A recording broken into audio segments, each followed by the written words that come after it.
Selamat pagi, siang, dan malam dimanapun rekan-rekan berada. Salam sejahtera bagi kita semua. Yang terhormat Bapak Dr. Sudrajat, SPD MPD, dan Ibu Primanisa Inayati Azizah, MPD, selaku dosen pengampu mata kuliah Kebudayaan Islam dan Kolonial, serta teman-teman semua yang saya banggakan.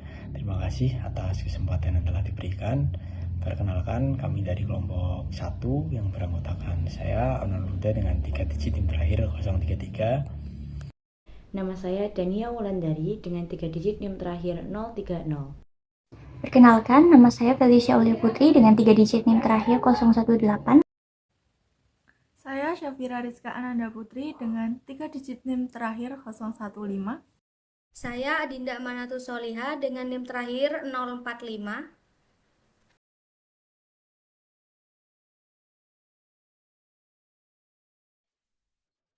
Kerajaan-kerajaan Islam di Sumatera yang pertama adalah Kerajaan Perlak. Kerajaan Perlak merupakan kerajaan Islam pertama yang berdiri di Indonesia. Lokasi Kerajaan Perlak sendiri berada di Aceh, Sumatera, di Pulau Sumatera. Lebih tepatnya, terletak di Aceh bagian sebelah timur. Nama Perlak diambil dari nama kayu Perlak karena dulunya Perlak merupakan wilayah penghasil kayu. Perlak yang awalnya hanya merupakan kota yang penduduknya menganut agama Hindu-Buddha yang kemudian menjadi beragama Islam karena Perlak awalnya disinggahi oleh nahkoda khalifah yang berasal dari Arab, Mesir, Maroko, dan Gujarat dengan membawa 100 anggotanya untuk berlabuh di Bandar Perlak. Kemudian dalam waktu setengah abad kedatangannya, rakyat Perlak kemudian memeluk agama Islam, tetapi sampai kepada warga kota, karena warga di pegunungan masih hidup sebagai bangsa liar yang makan daging, baik itu bersih maupun kotor. Selama proses Islamisasi di Perlak, para anggota khalifah ada yang menikahi putri Raja Perlak hingga melahirkan seorang putra yang bernama Sayyid Abdul Aziz yang kemudian menjadi Sultan Perlak pertama. Kerajaan Islam Perlak didirikan pada tanggal 1 Muharram 225 Hijriah yang ibu kota kerajaan Perlak pada awalnya bernama Bandar Perlak yang kemudian diubah menjadi Bandar Khalifah. Pada zaman kuno, Sumatera menduduki tempat yang sangat penting lokasinya karena di jalur perdagangan Cina-India. Nama Sumatera juga banyak dijumpai dalam berbagai kitab dan catatan Cina, Arab, maupun Eropa. Kemudian Sumatera dikenal sebagai Suvarnadipa, tanah emas pengawal gerbang menuju semua harta Asia Tenggara. Menurut Anthony Reid tahun 2011. Kemudian ada keterangan Marco Polo tahun 1292 yang mana negara ini banyak dikunjungi oleh pedagang muslim. Kerajaan Perlak sendiri juga meninggalkan beberapa peninggalan yang ditemukan. Yang pertama ada ditemukannya 3 macam uang asli dari Kerajaan Perlak, yakni koin emas berupa dirham, koin perak yang bertuliskan kupang, dan koin yang terbuat dari tembaga. Yang kedua juga ditemukan stempel dari Kerajaan Bendahara dengan ukuran agak besar yang terbuat dari perak. Juga ditemukan makam dari seorang sultan dari Kerajaan Islam Benua. Kemudian adapun silsilah pemimpinan Kerajaan Perlak, yang pertama ada Sultan Alaiddin Syahid Maulana Abdul Aziz Shah, Sultan Alaiddin Syahid Maulana Abdul Rahim Shah, Sultan Alaiddin Syahid Maulana Abbas Shah, Sultan Alaiddin Syahid Maulana Ali Mughayat Shah, Sultan Maghdum Alaiddin Malik Abdul Qadir Shah Johan Berdaulat, Sultan Maghdum Alaiddin Malik Muhammad Amin Shah Johan Berdaulat, Sultan Maghdum Alaiddin Abdul Malik Shah Johan Berdaulat, Sultan Maghdum Alaiddin Malik Mahmud Shah Johan Berdaulat, Sultan Alaidin Mansur Shah Johan berdaulat, Sultan Magdum Alaidin Malik Abdullah Shah Johan berdaulat, Sultan Mahdum Alaidin Malik Ahmad Shah Johan berdaulat, Sultan Mahdum Alaidin Malik Mahmud Shah Johan berdaulat, Sultan Mahdum Alaidin Malik Usman Shah Johan berdaulat, Sultan Magdum Alaidin Malik Muhammad Shah Johan berdaulat, Sultan Magdum Alaidin Malik Abdul Jalil Shah Johan berdaulat, Sultan Magdum Alaidin Malik Muhammad Amin Shah II Johan berdaulat, dan yang terakhir ada Sultan Magdum Alaidin Malik Abdul Aziz Shah Johan berdaulat. Ia merupakan sultan terakhir dari Kerajaan Perlak. Setelah itu, Kerajaan Perlak digabungkan dengan Kerajaan Samudra Pasai yang pada saat itu dipimpin oleh Sultan Muhammad Malik Az-Zahir. Proses penyatuan berlangsung secara cepat karena Sultan terakhir Perlak, Sultan Malik Abdul Aziz Shah, tidak memiliki putra yang akan menggantikan posisinya sebagai Sultan Perlak. Ia hanya memiliki 3 orang putri yang bernama Putri Latifah Hanum, Nur Azizah, dan yang terakhir Nur Khotimah. Materi selanjutnya yaitu kondisi ekonomi dan sosial budaya Kesultanan Perlak. Yang pertama, kondisi ekonomi masyarakat Kesultanan Perlak. Kondisi ekonomi Kesultanan Perlak pada masa itu didorong karena adanya lokasi yang strategis di wilayah pesisir, sehingga terdapat pertanian, perdagangan, serta sumber daya alam yang melimpah. Kesultanan Perlak dikenal dengan penghasil kayu perlak. Kayu perlak merupakan bahan utama yang digunakan untuk membuat kapal. Kesultanan Perlak yang letaknya di pesisir pantai utara Sumatera menjadikan daerah tersebut menjadi pusat perdagangan yang terdapat pada masa itu. Kesultanan Perlak memiliki jalur yang mudah diakses untuk perdagangan laut yang terjalin antara Timur Tengah dengan Asia, sehingga menjadi tempat penting untuk perdagangan rempah-rempah.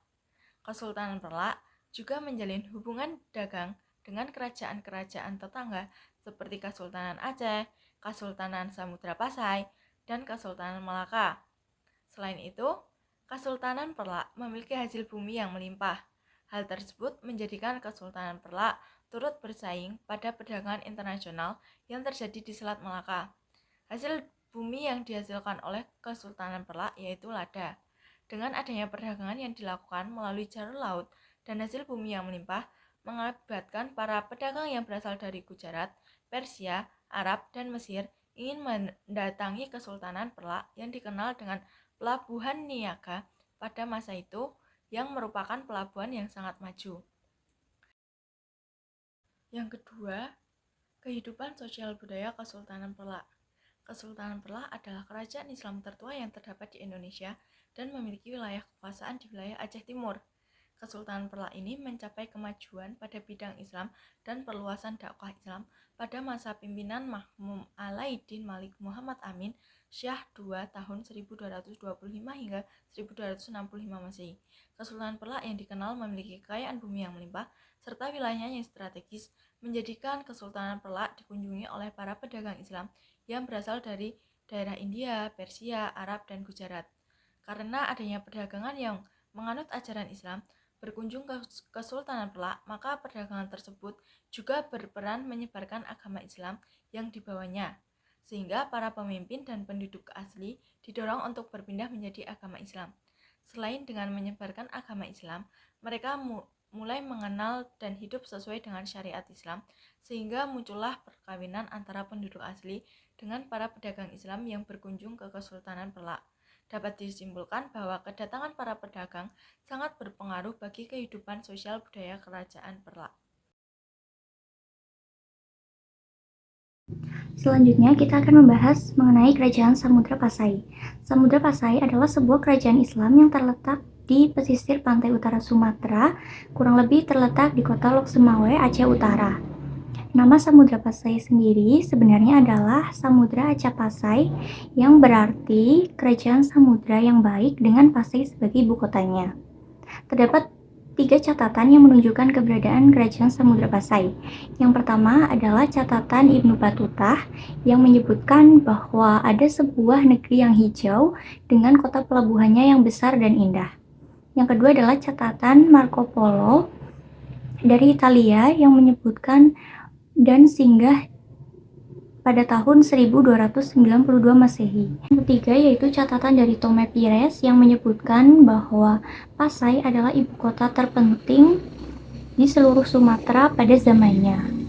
Sementara itu, terdapat beberapa kitab yang menjelaskan tentang sejarah Samudra Pasai, di antaranya adalah Hikayat Raja Pasai, Sejarah Melayu, dan Hikayat Raja Bakoy. Kemudian, sejumlah ahli sejarah Eropa pada masa kolonial Belanda menyimpulkan bahwa kerajaan Samudra Pasai muncul sekitar pertengahan abad ke-13 Masehi dengan Sultan Malik As-Saleh sebagai raja pertamanya. Berikut adalah silsilah raja dari kerajaan Samudra Pasai. Dari pertama yaitu Sultan Malik As-Saleh, dilanjutkan dengan Sultan Muhammad Malik Al-Zahir, Sultan Mahmud, Sultan Malikul Mansur, Sultan Ahmad Malik Al-Zahir, Sultan Zain Al-Abidin Malik Al-Zahir, Sultanah Nahrasyah, Sultan Salah Al-Din, Sultan Abu Said Malik Al-Zahir, Sultan Mahmud Malik Al-Zahir, Sultan Zain Al-Abidin, Sultan Abdullah Malik Al-Zahir, dan yang terakhir yaitu Sultan Zain Al-Abidin. Materi yang selanjutnya adalah tentang keadaan ekonomi pada masa Kerajaan Samudra Pasai. Dalam aspek ekonomi, Samudra Pasai menjadi pusat perdagangan maritim penting karena letaknya yang strategis. Pada zaman dahulu, banyak para saudagar yang datang dari luar negeri untuk melakukan perdagangan di Kerajaan Samudra Pasai, misalnya dari Cina, India, Siam, Arab, dan Persia. Kerajaan Samudra Pasai juga memiliki sumber daya alam lain seperti kayu jati dan hasil pertanian seperti padi. Kerajaan ini menggunakan koin-koin emas yang bernama dirham dan perak dalam perdagangan internasional, mencerminkan kemakmuran ekonomi mereka. Kehidupan sosial masyarakat Kerajaan Samudra Pasai terdapat kesamaan dengan kehidupan sosial masyarakat Arab. Hal ini disebabkan oleh pengaruh dari para pedagang Islam dari Persia, Arab, dan India yang sudah datang ke Kerajaan Samudra Pasai mulai abad ke-7 dan ke-8. Oleh karena kehidupan sosial Kerajaan Samudra Pasai banyak persamaannya dengan kehidupan sosial masyarakat Arab, daerah ini mendapat julukan Serambi Mekah. Kerajaan Samudra Pasai memiliki struktur sosial yang terbagi menjadi beberapa tingkatan, dengan sultan berada di puncak hierarki. Mayoritas penduduk Pasai yang memeluk agama Islam, hukum Islam atau syariah diterapkan dalam kehidupan sehari-hari, termasuk dalam hal pernikahan, warisan, dan hukuman pidana. Sebagai kerajaan besar, Kerajaan Samudra Pasai juga menghasilkan karya tulis yang baik. Sekelompok minoritas kreatif berhasil memanfaatkan huruf Arab yang dibawa oleh agama Islam untuk menulis karya mereka dalam bahasa Melayu. Inilah yang kemudian disebut sebagai bahasa Jawi dan hurufnya disebut Arab Jawi. Di antara karya tulis tersebut adalah Hikayat Raja Pasai. Selain itu, bahasa Melayu digunakan sebagai bahasa utama di Pasai. Di sisi lain, bahasa Melayu digunakan sebagai bahasa utama di Kerajaan Samudra Pasai, serta seni arsitektur Islam berkembang sangat pesat. Masjid menjadi bangunan yang paling mencolok dengan desain khas arsitektur Islam. Seni ukir kayu dan seni anyaman juga berkembang, sementara sastra Islam juga mengalami perkembangan, termasuk penulisan karya-karya keagamaan. Oke, tadi sudah dijelaskan oleh teman-teman pemateri mengenai sejarah singkat, keadaan sosial, ekonomi, dan budaya yang ada pada Kerajaan Tarlak dan Kerajaan Samudra Pasai. Yang kedua kerajaan tersebut merupakan dua entitas bersejarah yang berperan penting terhadap peradaban Islam yang ada di Nusantara. Nah, Kerajaan Samudra Pasai sendiri merupakan kerajaan yang dibangun pada tahun 1267 Masehi yang kemudian dikenal sebagai kerajaan tertua yang ada di Indonesia. Namun, ada pendapat lain atau tanggapan lain yang menyatakan bahwa Kerajaan Samudra Pasai bukanlah kerajaan tertua yang ada di Indonesia atau merupakan kerajaan Islam tertua yang ada di Indonesia. Nah, dalam seminar sejarah Islam yang dilakukan di Medan pada tahun 1967 dan pada Banda Aceh pada 1978 dan 1980 itu disimpulkan atau ada tanggapan lain bahwa kerajaan Islam tertua di Indonesia merupakan kerajaan Tarlak. Nah, dari penyampaian materi yang disampaikan oleh teman-teman tadi, kelompok kami membuka sesi diskusi atau pertanyaan dari teman-teman yang mungkin memiliki pendapat yang berbeda atau tanggapan yang berbeda atau ingin menambahkan dari apa yang kelompok kami sampaikan. Saya tunggu tanggapan dari teman-teman semua. Nah, mungkin saya cukupkan untuk presentasi pada kali ini. Saya mewakili kelompok 1, mohon maaf bila ada salah kata dalam penyampaian materi. Semoga apa yang kelompok kami sampaikan dapat bermanfaat bagi kita semua.